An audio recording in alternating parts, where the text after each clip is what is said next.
like flocks of geese go south.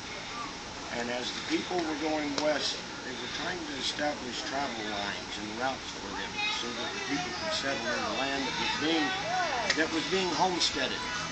So stage companies on the East Coast were turning out stagecoaches by the masses, just as Ford Motor Company did as well in the early 1900s. A company in Concord, New Hampshire built this coach in 1880, and it was then shipped to southern Arizona, where it worked on an overland stage line there from 1880 up to 1905. And then in 1905 it was retired. But she still had a lot more life in it.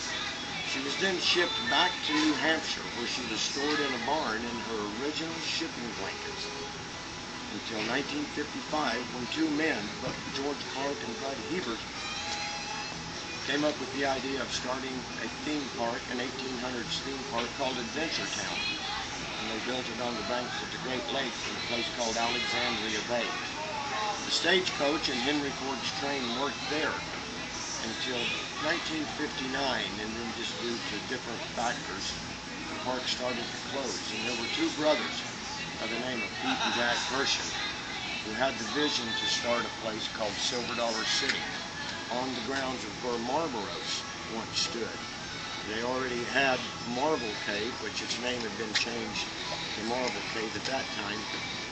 And two of the first attractions that they had here, when it was all a dirt square and dirt grounds, was this stagecoach and Henry Ford's train, where Pete and Jack Hershon traveled to New York, to Alexandria Bay, and they purchased, at that time, what became called the Silver Dollar City Stagecoach. And it came here to Silver Dollar City, and over the course of the next 2 decades, it carried guests up and down the trails here at Silver Dollar City, and it embedded itself and wove itself into the memories of many, many people. And I myself is one of those people. In 1965, or 1964, I was 5 years old. And my parents brought my brother and I here. And other than my mother, I always say that she was my first love. And I met the coach here, and it started a fire, or kindled a fire that was burning inside me. And I truly fell in love with it. And Marshal Ralph Hooker, a retired U.S. Marshal, was keeping peace and quiet here in Silver Dollar City at that time. The coach continued to work and carry people in Silver Dollar City up until the late 70s. And at that time, the lines were getting so long that they were waiting half a day to get a ride on the legendary old coach. And the family decided at that time they were starting to open more rides and expand the park in that way. So the coach was retired, and it was put on display here. And after a couple of years of being on display, the coach was tagged and put on one of the back lots. And through the course of time and actions, the coach was tagged for a surplus auction that they had here, and it was sold, and it left the park. And that was in the early 80s. In 1998, I was searching for old wagons down in Arkansas, and I was supplying some of the movie studios at old Tucson, Arizona. And I walked behind the back of an old blacksmith shop in Park Ridge, Arkansas, and my eyes just exploded and my heart started beating, because there sat the Silver Dollar City Stagecoach. The door that operated on it when it was here at Silver Dollar City, and its original inventory tags were still on it. And I knew right then that I had something special, something very special. And I bought it. But when I got it, I was kind of like a dog chasing a car. I didn't know what to do with it once I caught it. But as a family, we got together, we thought about it, we prayed about it, and we decided to open an overland stage line. And since the stagecoach of the old days carried mail, the mail we wanted to carry was from school children in Missouri to kids in western states. The Journey Stagecoach and Pen Pal letter program was then born. And we started routing out a route. In our first run, we decided to leave from the historic old square in Springfield, Missouri, where Wild Bill Hickok had a legendary shootout in 1865. Our destination would be, in many people's opinion, the most historic western town of all times, Tombstone, Arizona. So we spent about a year restoring the coach and partnering elementary school kids in Missouri with kids along the route that we would be traveling. And our basic route was from Springfield, Missouri, down through Wyandotte, Oklahoma.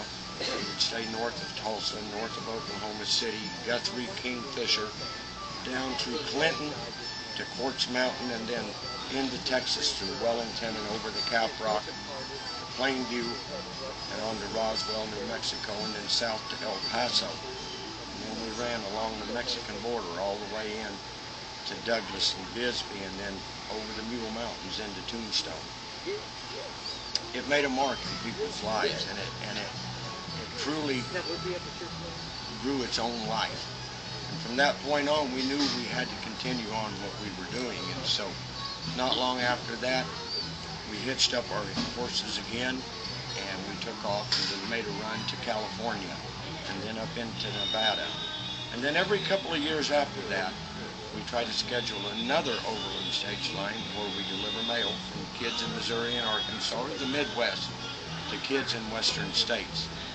And it's been a blessing as much to myself as to others. And it's lifted lives and kids' lives. And now, this many, 16 years later, we still see the effects of that.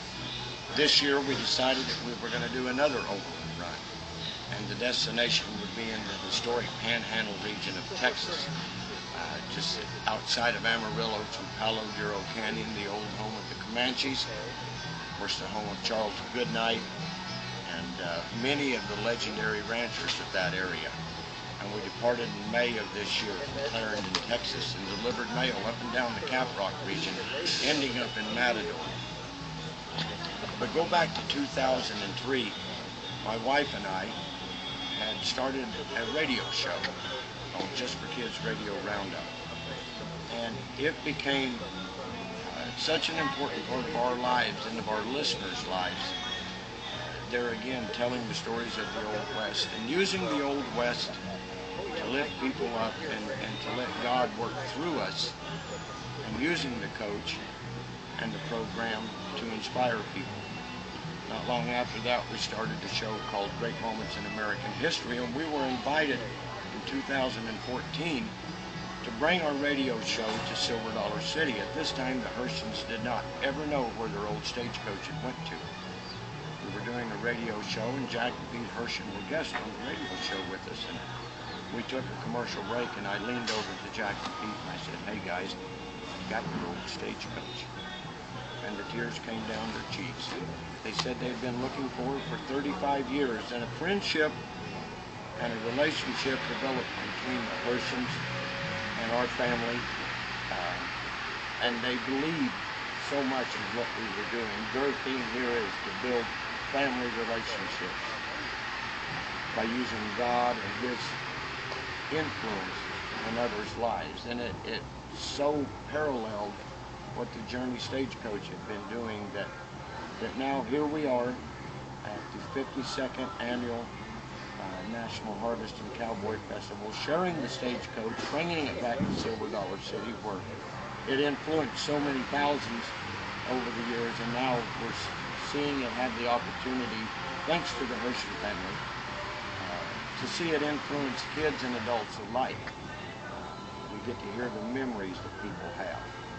People share of the importance of what the coach meant to them when they were here. And we've learned that if you let God direct you and allow Him to use you, He will, even if it's with an old stagecoach. So we're anxious to see what the future holds, but when you let Him direct it, just kind of sit back and enjoy the ride.